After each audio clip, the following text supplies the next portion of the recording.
Gas সংকটে গত এক মাসে ৩০০টির বেশি কারখানা পুরোপুরি বন্ধ ছিল বলে জানিয়েছে Bangladesh knitwear manufacturers and exporters association BKMEA. নারায়ণগঞ্জের সংবাদ সম্মেলনে সংগঠনটির সভাপতি মোহাম্মদ হাতেম বলেন, গ্যাসের চাপ শূন্যের কাছাকাছি নেমে যাওয়ায় উৎপাদন ব্যাহত হচ্ছে, তৈরি পোশাক রপ্তানিও পড়েছে অনিশ্চয়তায়। তার দাবি, মাসে $1.5 থেকে $2 বিলিয়ন রপ্তানি আয় ব্যাহত হওয়ায় শঙ্কা রয়েছে। এই সংকটে অর্ডার প্রতিবেশী দেশে চলে যাচ্ছে বলেও জানান তিনি।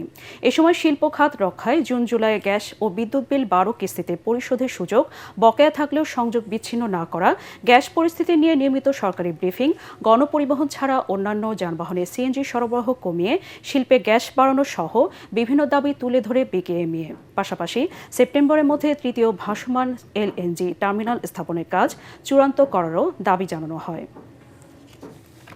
গ্যাস নিয়ে সংকটে আমরা সবসময়ই ছিলাম, মানে আমরা কখনোই সংকট ছাড়া ছিলাম না। বাট এই সংকটটা একটু মানে এমন সংকট হয়েছে যেটা অতীতে কখনো এত বড় সংকটে আমাদের পড়তে হয়। গার্মেন্টস বানানোর কাজটা আমি করছি, কিন্তু গিয়ে ফিনিশিং আমি করতে পারছি না, কারণ আমার ফিনিশিং সেকশন আবার আয়রন চালাইতে হয় গ্যাস দিয়ে। ফলে এতে গিয়ে কিন্তু আমি আলটিমেটলি কিন্তু রপ্তানিটা সম্পন্ন করতে পারছি না।